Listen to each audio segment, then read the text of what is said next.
Tem mais reforço chegando no Vascão. O Vasco acertou a contratação do meio-campista paraguaio Brian Grans, que joga no Olímpia do Paraguai.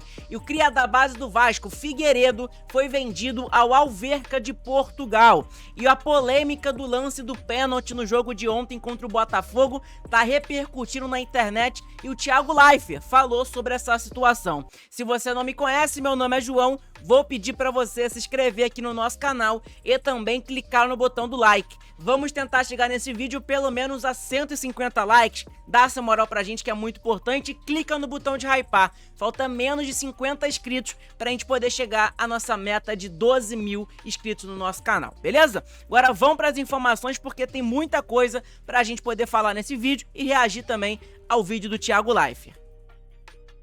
Vamos lá, vamos acompanhar aqui o vídeo do Thiago Leifert, que ele falou que o Vasco realmente foi prejudicado no dia de ontem contra o Botafogo, que realmente foi pênalti, né? Eu acho que não tem discussão, acho que só o botafoguense acha que aquilo ali não foi pênalti, né? Vamos lá, vou colocar o vídeo pra vocês escutarem junto comigo. O jogo também não me pareceu lá essas coisas, do pouco que eu vi, só que ali a arbitragem interferiu demais. Daroquito tomou um rapa do Jair pra cartão, foi... Mas eu não consigo entender como é que me dizem que aquilo lá não foi mão, chat. Vocês acharam que não foi mão? Não foi mão? Não foi pênalti aquilo? E era uma pressão, né? Primeiro chute de defesa do goleiro, segundo explode no travessão. Aí fala, não, o Daronco disse que bateu na costela. Aí eu fui ler na internet hoje que o desculpa, o Paulo César de Oliveira também achou que não foi nada. É isso mesmo? Gente, foi muito pênalti pra mim aquilo. Porque... Ah, mas ele não ampliou a... Claro que ele ampliou. Ele defendeu a bola aqui, ó. Ele defendeu a bola, ele bloqueou. Ele bloqueou o chute com a mão. Nossa, eu achei muito pênalti. Então, se bateu no corpo primeiro... Eu não consegui ver, tá? Mas se bate no corpo primeiro, depois na mão, ok. Aí pela regra eles deixam passar. Mas se não bate no corpo primeiro e depois na mão, se não é uma rebatida... Pra mim foi um pênalti, assim, muito escandaloso. Bateu só no braço? Então, pô, não tem o que fazer. Na Twitch e no YouTube, vocês concordam, foi muito pênalti. Diniz reclama da falta de critério na entrevista coletiva. Ele tem razão. Porque pra mim era muito claro. Isso prejudicou o Vasco. Mais uma prova de que mata-mata equilibra as coisas, né? Você pode estar mal num campeonato, mas no mata-mata você vai lá e você equilibra as coisas. Abel foi falar que ele preferia ser campeão do que ganhar um derby. Nossa, a torcida ficou brava. Não, legal é isso. Pode cair pra Série B, mas tem que ganhar o derby. Parece que tem agora esse fim de semana, né? Thiago, tem um monte de imagem mostrando que bateu no braço. Então, mas eu tô dando o benefício da dúvida, porque eu sinto sono. Eu sou um pai que acorda de madrugada. E se bateu no corpo, me desculpa, mas pra mim não bateu. Eu não consegui ver nenhum ângulo que me dissesse que bateu no corpo e depois na mão. Então pra mim foi pênalti muito claro. Então tá aí, Thiago Leifert, que é um comentarista, agora tá comentando também sobre futebol, narra também no SBT. Enfim, eu acho que não tem muita discussão do lance, né? Acho que tá na tela pra todo mundo aí, eu já mostrei pra vocês várias vezes. Pra mim isso foi pênalti, a bola bate claramente na mão do Marlon Freitas. Tanto que o braço dele sobe, você vê que a bola bate no braço dele, ó. O braço dele sobe pro alto, por causa do impacto, a bola bateu no braço. Então, pra mim, não tem discussão, pra mim foi pênalti pro Vasco. E eu tenho certeza absoluta, se aconteceu o mesmo lance no Newton Santos, no jogo da volta, o estádio lotado, torcida do Botafogo, a favor do Botafogo e contra o Vasco, tenho certeza absoluta que se for até mesmo o Daron capitão no jogo, ele vai marcar pênalti pro Botafogo. Porque é isso, a arbitragem brasileira não tem critério, né? Ela não marca contra o Vasco agora, mas aí pode acontecer o mesmo lance igual no jogo da volta contra o Botafogo e eles vão marcar. É assim que é a arbitragem brasileira e por isso que ela é tão criticada por todo mundo, né? E com razão, realmente. Bom, falamos sobre o mercado da bola do Vasco, pessoal. O Vasco acertou a contratação, segundo o CL Merlo, do Brian Grans, jogador de 18 anos de idade, tá? Ele trouxe a informação no dia de ontem, pela noite, inclusive, às 11h46, daqui, ó. Bryan Granci, de 18 anos de idade, é o novo reforço do Vasco. O Olímpia o empresta por um ano com opção de compra. Então o jogador vai vir para o Vasco da Gama por empréstimo, tá? Só que o Vasco, no final do contrato, o jogador jogar bem nesse empréstimo dele, o Vasco tem a opção de comprar o jogador também, beleza? Então, informação importante, é um moleque que é considerado uma joia lá do Olímpia, e o Atenção Vascaínos trouxe uma informação importante pra gente também, né? Que é um jogador para vir pra base, né? Saiu essa informação no dia de ontem, uns minutos antes da partida contra o Botafogo. A galera ficou meio assustada, mas tá aí, né? A galera tava com dúvida, pô, João, vai vir pra base ou vai vir profissional? Vai vir pra base, tá? Então tá aqui, ó, o Vasco está em tratativas finais para contratar o meia paraguaio Bryan Granci, de 18 anos de idade, junto ao Olímpia do Paraguai. O jogador deve chegar por empréstimo e ser incorporado ao sub-20. Neste momento, os clubes estão na fase de troca de documentos. Ele é esperado no Rio de Janeiro para fazer exames médicos e assinar contrato de empréstimo com o Vasco da Gama. Se estiver tudo ok nos exames médicos, o atleta será anunciado oficialmente na próxima semana. Então tá aí, é uma jovem promessa lá do Olímpia do Paraguai. Pesquisei algumas coisas sobre o jogador. É um jogador que não tem números, né? Até porque o Campeonato Paraguai no Sub-20 lá, quase a gente não vê muita coisa, né? O jogador não tem nada de estatística, nada mesmo. Um jogador de 18 anos de idade, que é considerado lá no Paraguai uma promessa, e o Vasco contratou. Inclusive o São Paulo queria a contratação do jogador, estava muito próximo do São Paulo. O Vasco conseguiu dar um famoso chapéu que a galera fala no futebol, né? De conseguir fechar a contratação do jogador primeiro que o São Paulo, tá? Então olha aí o efeito do Admar Lopes também, né, cara? Que consegue convencer jogadores, já fechou com bons jogadores. Cuesta também já se acertou com o Vasco da Gama. A gente só aguarda o jogador chegar ao Rio de Janeiro. Então o Admar Lopes fazendo mais uma vez um excelente trabalho no comando do Vasco da Gama como diretor. Isso acho que não tem dúvida nenhuma. Quero saber a sua opinião, torcedor vascaíno. Qual é a sua análise sobre o Admar Lopes, novo diretor do Vasco? Para você, está sendo melhor que o Marcelo Santana? Para mim, sem sombra de dúvidas, o Admar Lopes está fazendo um excelente trabalho no Vasco da Gama. Bom, então é essa informação sobre o Bryan... como que é o nome dele?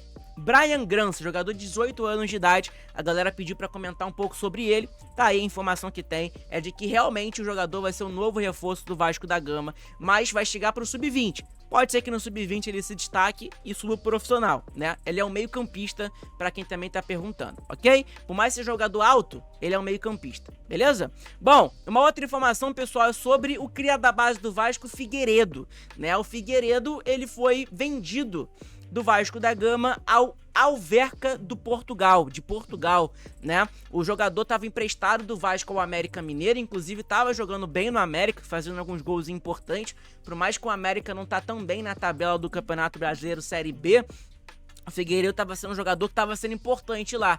E com isso o Vasco conseguiu vender o jogador, né? Tá aqui, ó, segundo informações do Vene Casagrande, do SBT Rio, o Vasco da Gama encaminhou a venda de Lucas Figueiredo ao Alverca de Portugal. O Cruz Maltino já aceitou a proposta da equipe lusitana e falta apenas aguardar se o América Mineiro, clube para qual ele está emprestado, cobrirá a oferta. Então o Vasco está só aguardando que o América faça uma proposta melhor que o Alverca ao Vasco da Gama. Se não fizer, o Vasco vai realmente oficializar a venda do Figueiredo a esse time português chamado Alverca. Eu nunca tinha ouvido falar sobre esse time. O vínculo dele com a equipe de Portugal será de 3 anos, tá? Então o Figueiredo ficará lá no Alverca de Portugal por 3 anos. Ainda não falaram sobre valores, tá? A gente não tem informação sobre valores ainda. Devem sair em breve, né? Então é importante saber sobre isso, que querendo ou não, se cair mais um dinheirinho ali nos cofres do Vasco, pô, seria muito importante, com certeza absoluta, né? É um dinheiro que ajudaria o Vasco na janela de transferências, talvez, ou talvez na reestruturação do CT Moacir Barbosa.